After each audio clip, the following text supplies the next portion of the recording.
They'll use information over and over and over to be able to manipulate you and to be able to control your target. Did you ever have this? Did you ever have an aspect in your relationship where you realize the things I've been communicating for such a long period of time in the relationship are now getting turned back around on me? Why does a narcissist want to know everything about you? Did you ever question that? Early on in the relationship, did you find that you had a lot of connecting moments with this person where they started to learn and understand more about you and open up to you, and you would open up to them more and more and more, but you start to realize that the majority of the information that you're giving them goes really deep, has a lot of information, has a lot of communication about who you are. And you start to realize that the opening up on their side isn't as deep. It doesn't actually tell you as much. It doesn't actually connect as much. Maybe about some past things or childhood things, but like who they actually are, what makes them tick. What's going on with this? Because a lot of times we'll see narcissists that want to know everything about you. If you guys are new here, my name is Ben Taylor. I'm a self-aware narcissist on this channel to provide awareness, growth, healing, change, and development. To help you understand what narcissistic abuse looks like, what's actually going on, help you see the destructive nature of it, and walk you through some of the journey of my life in dealing with narcissism and how I've shown up in these abusive ways. When we talk about narcissistic personality disorder and how it actually exemplifies and how it's shown in a lot of areas, there's a big piece of it that's manipulation. That's a chameleon that's changing to try to mold and modify who they are for the person that they're with. I did this a lot in relationships and a lot inside the affairs because my goal was to get this connection. My goal was to find this ideal love. My goal was to get this moment that I could have with this person that would not only lock them in, but would make them be the ideal partner for me. The majority of the time I was trying to mold and develop this person to be the person that I wanted them to be versus me actually showing up as a man and being who I was supposed to be. Now, when we're talking about this aspect of the narcissist knowing and wanting to know everything about you, what's going on with that?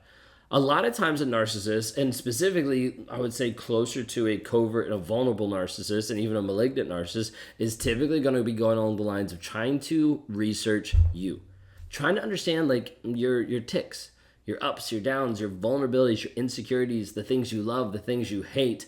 Because the more they understand about you, the better they can actually construct the version of themselves that they want to be for you to be able to produce a different result. So narcissists oftentimes go about gaining the knowledge and the things that they want to know from you by sitting you down, talking through stuff, going into detail to figure out what's going on. This is normally going to look like dates, going on dates, interactions, adventures, whatever it might be, to be able to ask about you. This is the part of the relationship where they feel extremely caring, extremely empathetic, where they're connected and you feel like you've never felt before because this person is engaging with you like no one else ever has.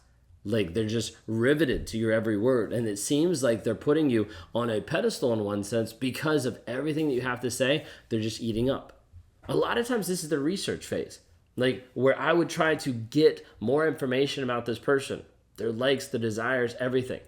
One of the key ones that I would get personally of how I operated at that time was I would get like their music, like their likes, dislikes inside of music, the nuances there, and be able to leverage that by the music that I played, by the music that I connected with them on how I liked that, I listened to that too, all these different things to be able to form a different version of myself.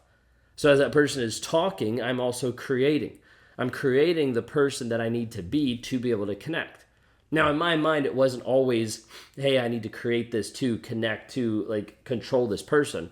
But it's like, oh, this is what they like. Oh, I like that too. This is what they like. Oh, let me look at this too. To build this. For me, there was a part of it that I thought, oh, this is how a healthy communication and connection works. Like, I'm just going to model some of the stuff that they like. I'm going to connect in that way. I found out early on that if I can connect with you really quick, if I can connect with that person, like it's going to be a lot easier to establish more of a friendship, more of a connection moving forward. It's all about that initial piece of being able to have something small to be able to expand upon. Even when you think of like a dating or a flirting situation, one of the ones that I know very well would be this aspect of, say you and I are walking along the street and you trip. Okay, you don't fall, but you just like trip and we kind of like laugh about it. Later on, I like reference that in front of other people. What it does is it kind of like gives a little inside joke and it kind of connects us. That might be something that I bring back up later on, and not something that I bring on the entire time, but enough to be able to establish a small connection. Then it opens up the door to have more communication, to have more interaction. So why does a narcissist want to know everything about you? There's a piece that I think that a lot of narcissists think that knowledge equals power. Now, unfortunately, that's a skewed concept because knowledge just by itself doesn't actually do anything. How you leverage that, how you use that, how you apply that is what actually makes the difference. This is why a lot of times a narcissist, after the relationship, when you're broken up or when you're no contact, they're still like stalking you because they still want to have knowledge. They still feel like they're having some level of control over you by knowing information about you. There's this piece of the point of getting the knowledge at the beginning is a whole section to be able to connect and to control. Part of the desire of what they're trying to do is to control you. Now, does this always come across overt and like, oh, I'm going to control you? No, not at all. A lot of times it's just subtle of knowing your likes and dislikes and being able to position themselves in a powerful place so that you make sure that you follow after their lead, that you follow their guidance, that you go the direction that they want you to go. That's the whole thing that a lot of times narcissists will use and manipulate your insecurities, your vulnerabilities. Sometimes feeling like they're going to fill that void, that they're going to fix that wound, that they're going to help you with that hurt, and then to realize that they're just making it wider, that they're just breaking you down even more. When we talk about this aspect of narcissism, they'll use information over and over and over to be able to manipulate you and to be able to control your target. Did you ever have this? Did you ever have an aspect in your relationship where you realize the things I've been communicating for such a long period of time in the relationship are now getting turned back around on me? They're now getting put on me like it's my fault, like I did something wrong. And this is the part where it gets confusing because you're like, these are the things that he said that he loved about me. He said he loved all these aspects about me. And now it seems like he hates them. And now it seems like he doesn't even care. Now those are the things that he's using to say this is why he's leaving. And then it gets even more insane and crazy in your mind because then he goes to the next relationship and those things don't matter at all.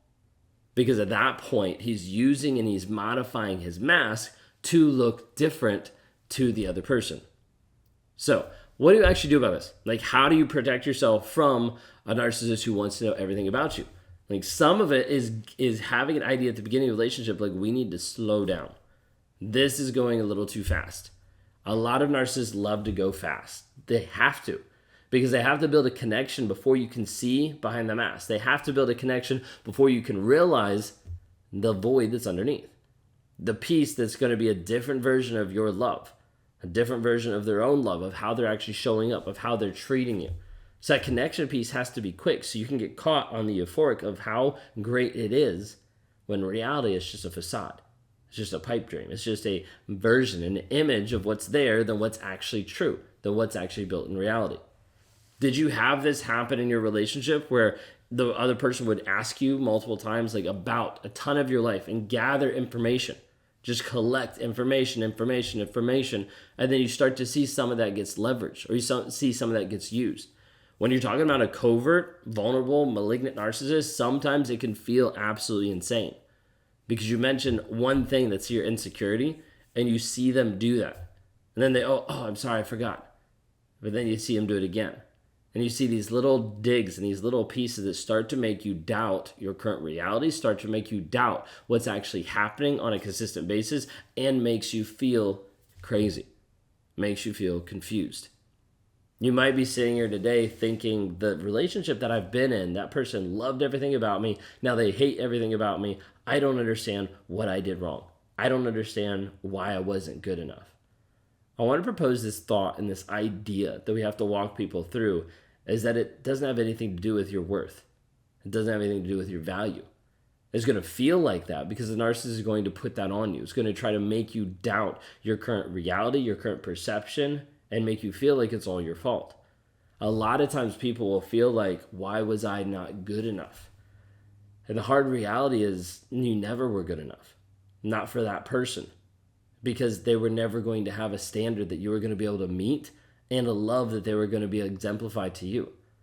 Now, what you have to understand with that as well is that doesn't mean that you have no value. That doesn't mean that you're not worth anything. That just means that that person did not choose to value you in the way that they should have. Imagine it this way. Imagine you have a diamond, and the diamond is shined and polished and put in this amazing, majestic case. And there's people from all over the world that come to look at it. And then you have that same diamond that someone takes out, hands to someone else. They drop it on the ground. It gets run over. It gets muddied up, everything like that. And it just looks really ugly. In that example, the diamond didn't change its value, but how someone treated it definitely did. You've been with someone who has put you down, that has muddied you up, that has beaten and bruised you. That doesn't mean that your intrinsic value, who you actually are, your worthiness is gone or vanished. It means that you just have a lot of shit on top. You just have a lot of stuff that that person's put on top of you, but that doesn't mean that you can't rise above that and continue to grow yourself into being the person that you were called to be. And this is why we created the challenges, to be able to help you step into a new version of reality, new version of who you are versus the one that you currently are in, where you're stuck as a victim, where you're stuck trying to figure out how do I actually get out. We're going to be able to help you move into a survivor of knowing, hey, you've won in the aspect that you have broken free of their emotional hold over you. You've started to grow. And then we help you turn into a thriver of going and developing and becoming the person that you're called to be at all of your goals, your dreams, your visions moving forward. If you're interested in starting that journey, you can go to escapetoxicity.com to be able to start off and understand this is what narcissism is. This is what's actually happening in the relationship. You'll be able to fill out a couple things if you want to interact with me. You can go to rawmotivations.com. You can grab on one of the emails that will come to you because we're trying to help people every single day partner with getting free from the mindset that'll keep you stuck for a long period of time.